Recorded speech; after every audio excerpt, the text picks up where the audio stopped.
best friend, Dave from Kart Speed. And I know you guys are probably thinking that since I didn't post a video last week that it's over, it's done.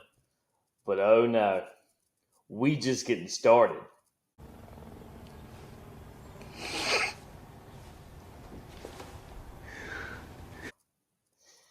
So over the past few weeks, I've done a lot of videos on front-end geometry or chassis dynamics, talking about how the crew chiefs can make adjustments and get the go-kart as fast as they can. But I've received some comments, a little bit of feedback, maybe a little bit of static from crew chiefs going, now hold on, David. How do we know that our go-karts are fast and our driver just ain't getting the most out of the go-kart? How do I know that we didn't make the right adjustments only for the driver to go on the racetrack and the go-kart look like this?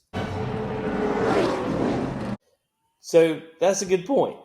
So today's video is going to be geared more towards driving and using data and split time reports to make sure that your driver is not only getting the most out of his equipment, but also to try to help your driver produce the best performance he can on the racetrack. Oh, yeah. Let's talk about driving. Oh, we are, Terry. We are. And I know some of you drivers, before you guys get too salty, I know that most of you guys' mentality is, there's nothing I can't do with a race car. I think you drivers are going to find this to be really cool too.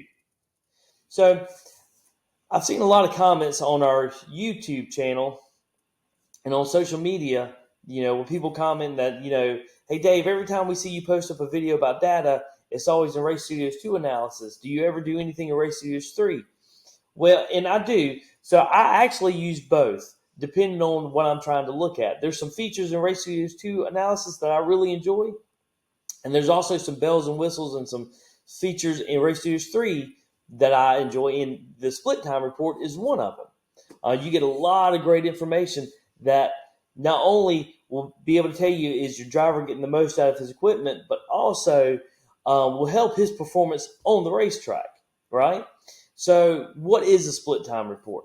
So a split time report takes a lap and breaks the lap down into different segments on the racetrack and then times each of those segments, right?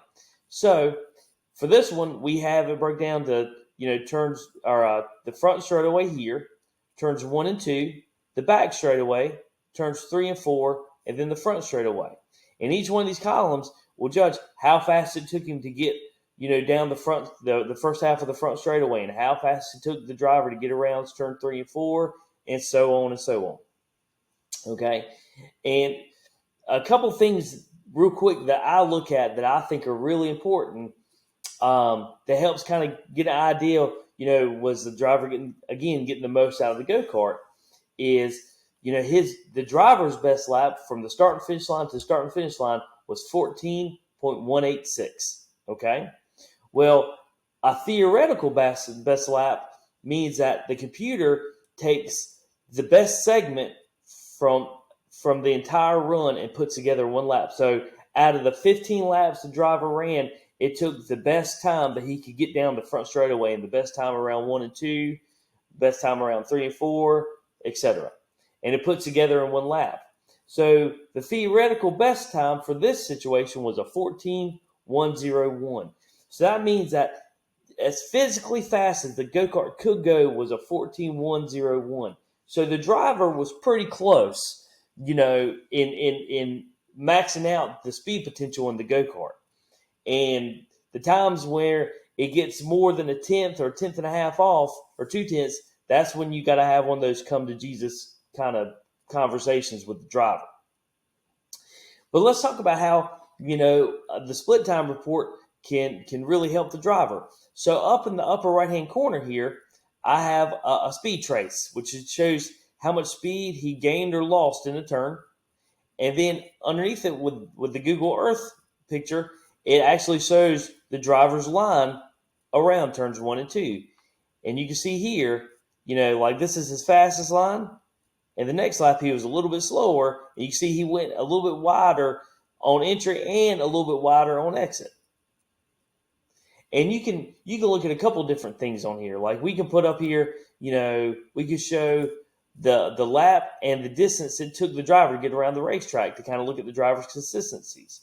We can also pull it up in the actual split time report here and look at the distance between each segment and how, did the driver go through the turn at a shorter distance or at a longer distance? So there's many different, tools that we can use to kind of measure the driver's performance. But one of the cool things I like is right here where I can look at his line through the fastest segment he was able to produce that race, and then we can come over here and look at the slowest. And we can start judging, okay, well, did he get wider coming out of the turn, or did he pinch the turn too much on exit? And then we can also look up here, and did he gain speed or lose speed? And guys, that's the power of split time reports and race data. It helps you get the most speed out of your equipment and help your driver get the most performance he can on the racetrack. KT, tell him. Just listen to the man. That's all you got to do. Because I'm going to tell you, there is no greater feeling at the racetrack than when that green flag drops, watching your driver walk away from the rest of the field. It's almost what's best in life. Because Conan, you know what's best in life, right? To crush your enemies, see them driven before you, and to hear the lamentation of their women. I couldn't agree more. Well, guys, until next time, remember, racing's tough. Don't be leaving no speed in the trailer.